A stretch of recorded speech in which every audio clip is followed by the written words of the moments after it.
तो राजस्थान में अब आया भजन राज। इस वक्त की बड़ी खबर, भजन लाल शर्मा राजस्थान के नए मुख्यमंत्री होंगे। बीजेपी विधायक दल की बैठक में नाम पर मोहर लग गई है। भजन लाल शर्मा राजभवन में मौजूद हैं, सरकार बनाने का दावा पेश कर रहे हैं और परिवार में उनकी जबरदस्त अंदाज में खुशियां मनाई जा रही है। ये भरतपुर की तस्वीरें आप देख रहे हैं, जहां पर न सिर्फ परिवार के लोग, दोस्त, रिश्तेदार और पार्टी के कार्यकर्ता भी पहुंच चुके हैं।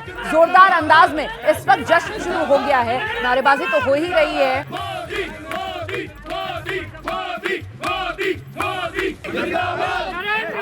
देखिए किस अंदाज में बाकायदा मिठाइयां खिलाई जा रही है, एक दूसरे का मुंह मीठा कराया जा रहा है और परिवार कितना खुश है, जरा सुनाते हैं आप।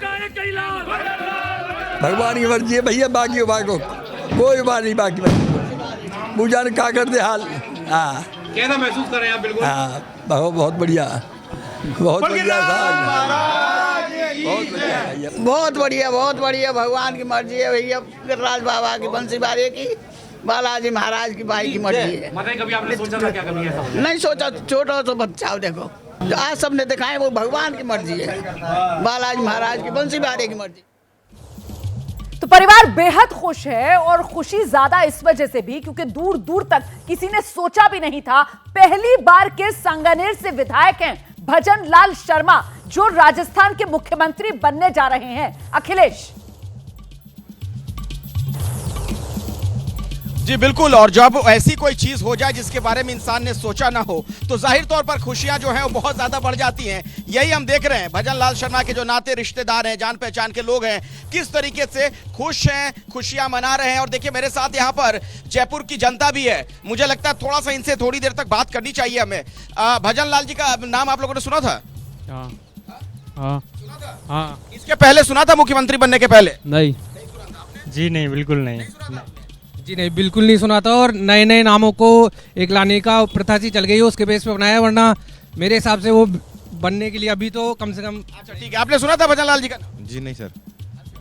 आप यही के रहने वाले हैं? नहीं सुना था। नहीं जी का? अरे आप लोगों में से किसी ने सुना था? नहीं नहीं नहीं नहीं, मुंबई से आने वाले आए हुए यहाँ। नहीं सुना सर, पहली बार नाम सुना है। सुना है, ये बड़ा दिलचस्प है। यहाँ पे तकरीबन जो लोग हैं सर, उन्होंने भजन लाल जी का नाम नहीं सुना था। मतलब ये बीजेपी इस तरीके का जोखिम ले सकती है, लेकिन इसके पीछे स्ट्रैटेजी तो होगी।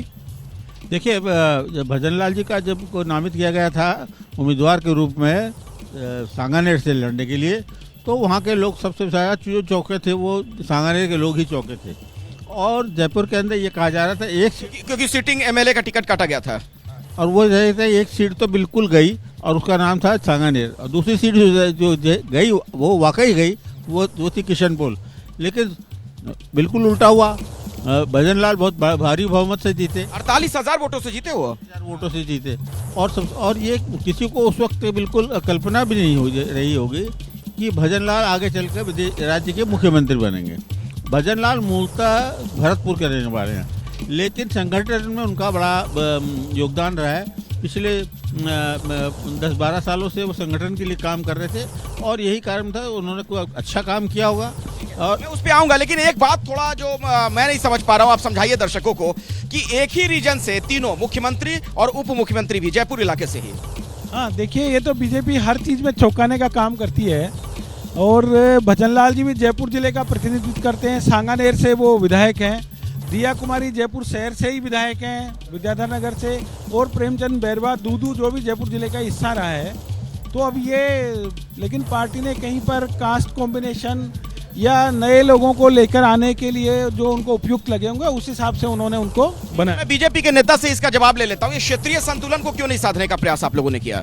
देखिए, मैं आपको फिर कह रहा हूँ कि सबसे बड़ा संतुलन और सबसे बड़ा मैसेज जो है वो पूरे राजस्थान के साथ साथ मैं मानता हूँ पूरे देश के अंदर है। और ये है कि एक सबसे निचले सिरे पर आप बोलते हैं, जैसा कि आपने लोगों को पूछा कि लोगों को नाम नहीं पता था, अपने आप में ये देखने वाली बात है कि पहली बार उनको एमएलए का टिकट दिया गया। और आपको इसके लिए भजन लाल जी के बारे में जानना आवश्यक है।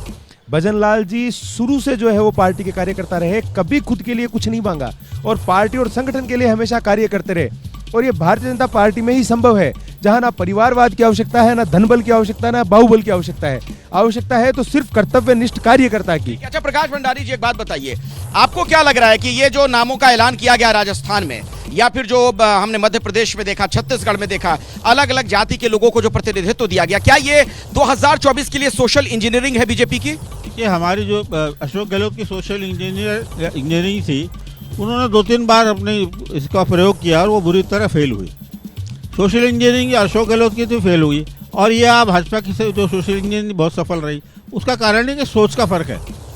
जो सोच है वो भाजपा की बहुत गहरी होती है, जबकि कांग्रेस की जो सोच है उसमें कमी रहती है। आप देखिएगा कि ये जो सोशल इम्पैक्ट है, सोशल इंजीनियरिंग का जो सोशल इम्पैक्ट आएगा, वो आप इसके लोकसभा के चुनाव के अंदर देखेंगे।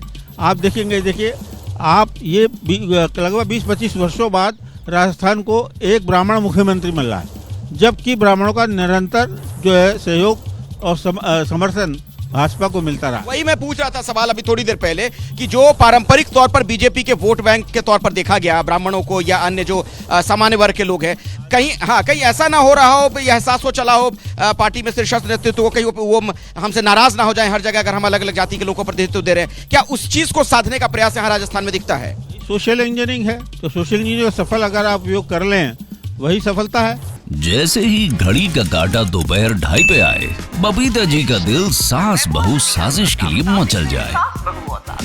और ये है इनकी बहू, पूरे दिन ऑफिस की टेंशन हो जाए गॉन जब ये करें अपना फेवरेट शो फ्री टाइम पे ऑन।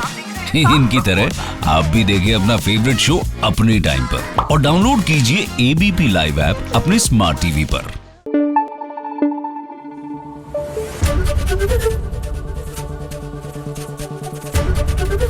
एबीपी न्यूज आपको रखे आगे।